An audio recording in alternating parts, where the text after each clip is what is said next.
I know you. Luis Carlos Montalvan will never forget the day he met his dog.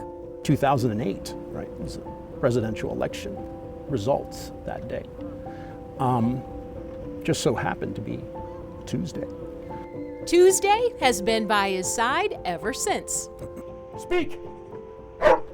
Montalvan is Captain Montalvan, a decorated Army veteran of 17 years, plagued by post-traumatic stress from an attack in Iraq.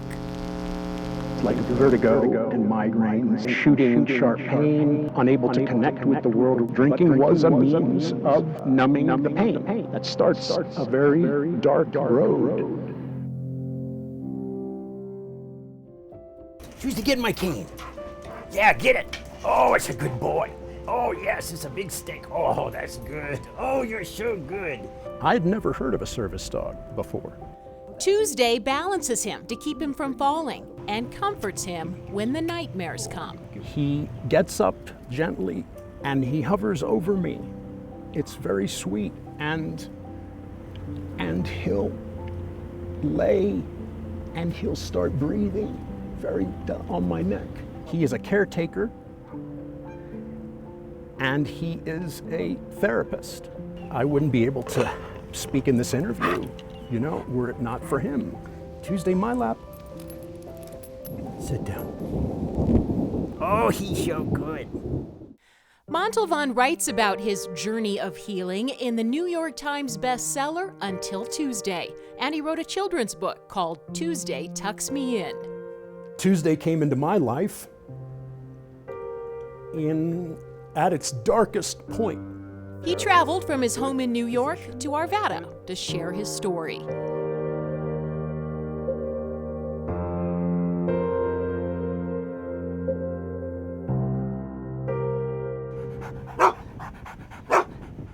He was invited by the Golden Retriever Rescue of the Rockies in Arvada, also known as GRR. Goldens are very, very intelligent. They're very trainable. And Kevin Shipley, the director of the rescue, says a sold-out gala in Denver raised a record amount to treat golden retrievers with medical problems. It's less a book about war than it is about what I call the war after the war. We caught up with Captain Montalvan as he spoke to veterans and clinical workers with Jefferson County Mental Health. Sandra Norris says she's now coming out of isolation thanks to her dog, Jake. Jake has made it possible for me to leave my apartment. Service dogs, they know, they understand.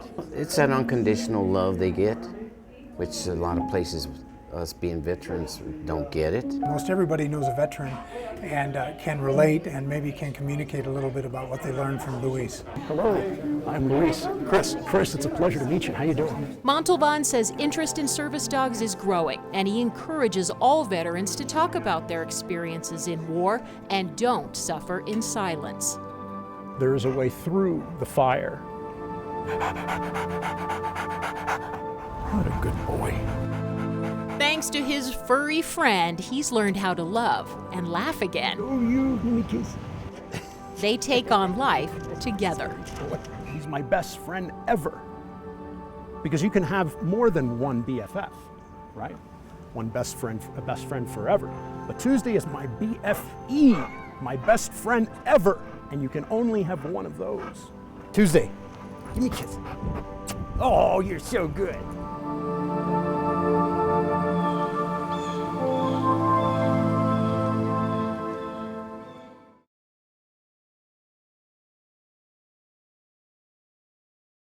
Carry the weapon out the ready at all times.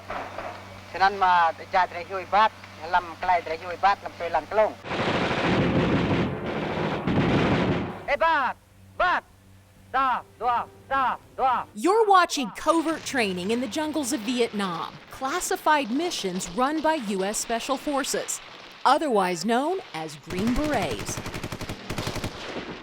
Doesn't fit properly since I don't have a military haircut anymore. But essentially, that's how it is worn. You probably drive by this building on Ralston Road near City Hall all the time, not knowing that the attorney inside Oliver Law Firm, this is Owen Oliver. is one of the most highly trained military personnel in the world. Where was the mountain area where you were primarily? Central Highlands is here. Special Forces headquarters is in Nha Trang. His mission? Teach peaceful, primitive natives how to fight the communists in the Vietnam War. We trained them, we led them, and we fought with them. Small in stature, speaking no English, and having never worn pants or shoes, they trade crossbows for 20th century weapons. It always scared me when I was around them and they had to use M16s. It was not always a pleasant experience. They're going to try and hit us as soon as we start, so we're going to have to watch that. They're called montagnards. It's French for mountain people. Skilled hunters and trackers, Oliver remembers one of them noticing a small stick out of place. Sure enough, we uncovered a mine.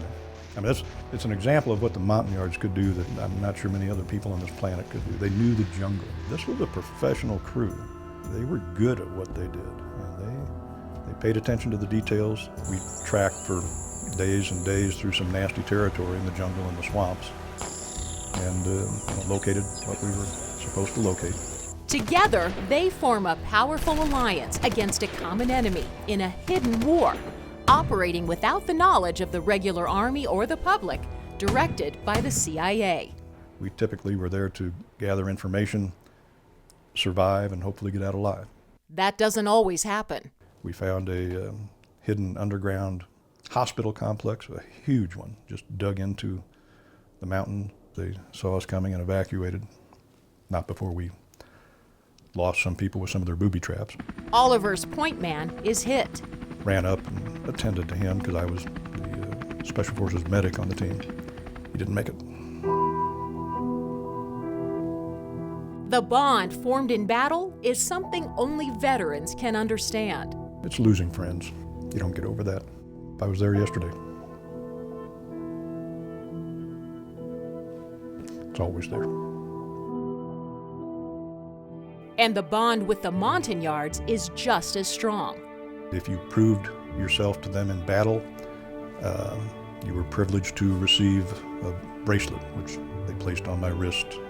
45 years later, he still wears it. They share food, friendship, and fight bravely side by side, protecting their families and future from the violent Viet Cong. The Green Beret, a symbol of excellence and mark of distinction, a badge of courage in the fight for freedom. This proud part of Owen Oliver's past is something he doesn't share very often. You know, I went the better part of 40 years not talking about it.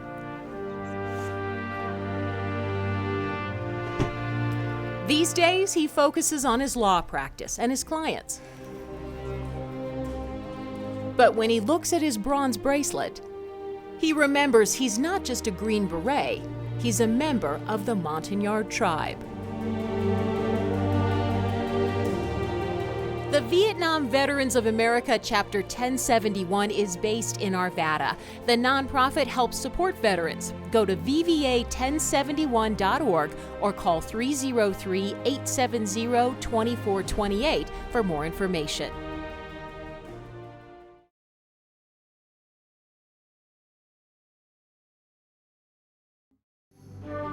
When Americans raise the flag on the island of Iwo Jima, exhausted Marines watch and cheer. Two of them will meet after the war. Birthday, dear Jim. Happy birthday to you.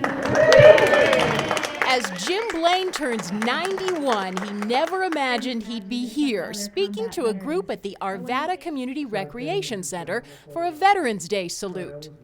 We interrupt this program to bring you a special news bulletin. The Japanese have attacked Pearl Harbor, Hawaii by air, President Roosevelt has just announced. My parents, nor I, knew where Pearl Harbor was.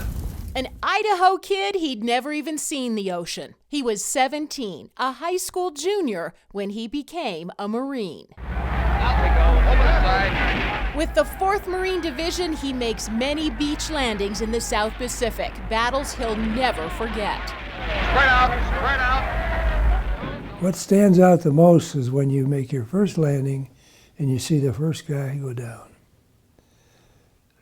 He was shot right close to me, through the throat, through his spine. I couldn't help him. He was dead before he hit the ground. Now that is when you find out what war is all about. And it's just begun. Arriving on a Higgins boat, he takes on the Japanese in the jungles of Saipan. Many, many experiences there. I won't go into detail because there's too much blood and guts to talk about. The one that hits me the most is the way they treated those natives. He watches as women like this are forced to commit suicide by jumping to their death.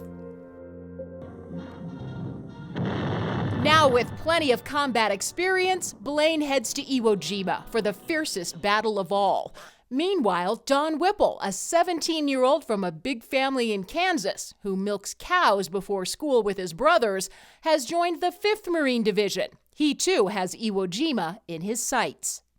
It looked like a monster raising up out of the sea. And then we went up on the deck and we could watch them, the battleships just shelling it. And to see a battleship go off is unbelievable because it looks like just a complete atomic bomb blast that just took off. There's flame everywhere.